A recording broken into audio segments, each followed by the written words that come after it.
Hello and welcome to a video all about sloths. I'm currently in Costa Rica and you might not know, but we have two different species of sloth here, and like many animals, they're unfortunately being threatened by both human activity and threats in the wild. So this video is about why they're important in the ecosystem and how you can help them. First of all, there are 6 different species. Within Costa Rica we have the 3-fingered sloth and the 2-fingered sloth, and these are some of the differences between them. So the 2-fingered sloth is nocturnal, so it's more active at night, whereas the 3-fingered sloth is diurnal, but it can also be active at night. 2-fingered sloths are much heavier than 3-fingered sloths. They can weigh between kind of 4 to 8 kilograms. 3-fingered sloths are sometimes grey or can look a bit green due to the algae growing in their fur. That is healthy. 3-fingered sloths, it's much easier to distinguish the sex because males have a speculum on their back. This looks like a dark stripe of colour, and it's due to the oils in their fur. Finally, their faces look completely different. So 3-fingered sloths have this dark mask of fur around their eyes, whereas 2-fingered have a little piggy nose. So moving on to their habitat and their distribution, they are arboreal mammals, so they spend almost all of their lives up a tree, and they live in the tropical rainforest. So that includes Costa Rica, and they're found throughout different countries of Latin America, as well as around the world. So the 3-fingered sloth has a more extensive distribution, whereas the 2-fingered sloth is found in slightly fewer countries, but they can both be seen here in Costa Rica. So in terms of their natural diet, they are folivores, and this means they eat leaves.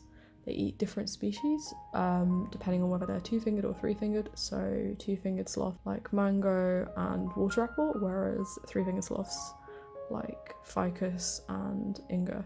They can take a really long time to digest their food, so it is possible for them to starve even on a full stomach.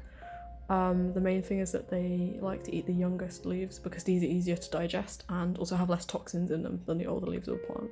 So a couple more things you might not know about sloths is that once a week they come down from their tree to go to the toilet at the bottom, and they can lose a huge proportion of their body weight here. They're also excellent swimmers, and although they always look like they're smiling, this is due to their facial structure, not necessarily because they're happy. Their teeth also don't have any enamel, so that's why they can look brownish black in colour. And they are related to armadillos and anteaters because they're all of the order Xenarthra. So why are sloths important in the ecosystem? First of all, they provide a home for many microorganisms, moths and algae within their dense fur. This is all a symbiotic relationship, and so they have a whole mini ecosystem going on there. They also fertilise the forest by pooing on the floor, and this contributes to seed dispersal. Sloths help to maintain the health of the jungle by eating away at the canopy of leaves as well, because this allows new light to come in, reach the leaves and carry out photosynthesis. So what threats are sloth facing? First of all, you have habitat fragmentation, and this is a really big problem because they're arboreal mammals. They spend most of their life in a tree, and human activities like logging, ranching, agriculture are changing the structure of the forest. So this is creating islands rather than one continuous canopy, and this makes it harder for sloths to find food, to disperse and find a mate. So this can be very damaging for their populations. When sloths have to come down to the ground, they also become vulnerable to attacks from wild predators. So sloths have natural predators like jaguar and ocelot, but humans introduce the additional threat of domestic dogs. And while sloths are in a tree, they have the camouflage of their brown and green fur, but when they come down to the ground, they are really vulnerable and they can't run away from something like a dog. Next, you have illegal trafficking of wild sloths and the pet trade. So the illegal sale of wild animals is one of the most lucrative criminal activities in the world, and this is really traumatic for the animals in question, both for the babies who are often taken from their mothers by hunters and for the mothers who are mistreated or sometimes even killed.